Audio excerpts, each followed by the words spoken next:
మార్పు చెందినవాడే మనిషి, కానీ నేను మార్పు చెందితే జంతువు అవుతానే ఎలా మరి? ఏమోలే, అప్పుడు చూద్దాం. వెళ్ళు కమ్ టు బూస్ బస్. నెంబర్ 1, బొక్కనే. ఇలా నిజాలు చెప్తే ప్రతి ఒక్కరికి గాలుతుంది. అందుకని నచ్చకపోయినా సూపర్ హిట్ బంపర్ హిట్ అని చెప్పలేం కదా.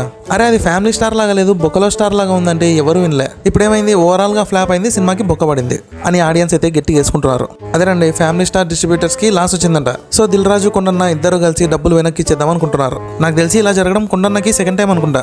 అప్పుడు లైగర్ పోయినప్పుడు కూడా డిస్ట్రిబ్యూటర్స్ ఇలాగే రియాక్ట్ అయ్యారు కదా. బ్రో ఒక మాట చెప్తున్నా, నీ స్క్రిప్ట్ సెలెక్షన్ అయితే వరస్ట్ ఉంది, ఇంకా ఏమనుకుంటావా నీ ఇష్టం. నెంబర్ 2, కిరణ్ అబ్బవరం. నిజానికి నా సినిమాలు వచ్చినప్పుడు అలా చూస్తూ ఉంటాను బా.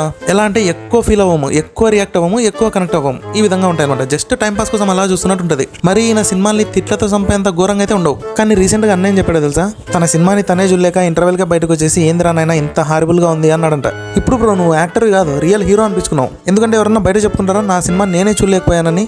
నాకు తెలిసినంత వరకు నేనైతే ఎవరిని చూడలేదు అని కొన్న లాంటి వాళ్ళు అయితే అస్సలు చెప్పుకోరు. ఏమోలేనా, నెక్స్ట్ కొంచెం మంచిగా సెలెక్ట్ చేసుకో స్క్రిప్ట్ ని. All the best. Number 3, Kollywood విషయాలన్నా తెలుసు కదా.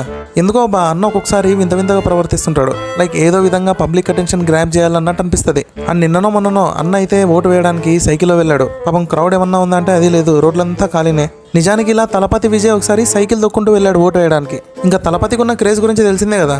ఫుల్ క్రౌడ్, ట్రాఫిక్ జామ్ ఇవన్నీ జరిగినాయి. అందుకే ఫ్యాన్స్ ఏమని ట్రోల్ చేస్తున్నారంటే బ్రో థింగ్స్ హీస్ తలపతి, కానీ మనోడికి అంత సీన్ లేదని చెప్పి భయంకరంగా ట్రోల్ చేస్తున్నారు బా. Number 4, Jersey. ఎవరికి ఇష్టం ఉండదు చెప్పండి ఈ సినిమా. నాని యాక్ట్ చేసిన మూవీస్ లో one of the best movies అనే చెప్పొచ్చు. అండ్ క్యారెక్టర్స్ డిజైన్ కూడా ఎక్సలెంట్ ఉంటుంది. వైఫ్, కొడుకు, కోచ్. అండ్ ఈ సినిమాలో ప్రతి ఒక్కరికి బాగా నచ్చిన మూమెంట్ ఏదంటే ఆ ట్రైన్ సీనే. నిజానికి నాని ఈ షాట్ ని సింగిల్ టేక్ లోనే చేశాడంట. అయినా ఎలా చేస్తారో అబ్బా, అదే ఏం తలుచుకొని ఆ ఫీల్ ని తెచ్చుకొని చేస్తారో అర్థం కాదు. అందుకే ఇతన్ని న్యాచురల్ స్టార్ అని పిలవడం వర్త్ అనిపిస్తుంది. నెంబర్ 5, నితీష్ తివారీ తీస్తున్న రామాయణం వస్తుంది కదా. అదే రణబీర్ కపూర్ రాముడిగా అండ్ యష్ రావణాసుడిగా చేస్తున్నాడు. ఈ సినిమా అంతా కూడా రావణాసుడి పాయింట్ ఆఫ్ వ్యూలోనే ఉంటుందంట.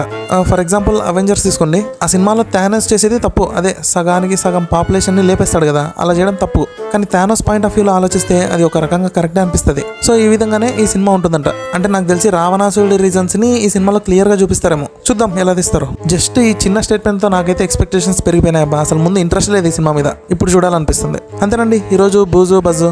మళ్ళీ రేపు కలుద్దాం. అప్పటి వరకు కలలు కని నిద్రపోతా. టేక్ కేర్, టాటా, బాబాయ్, హ్యావ్ ఎ గుడ్ డే.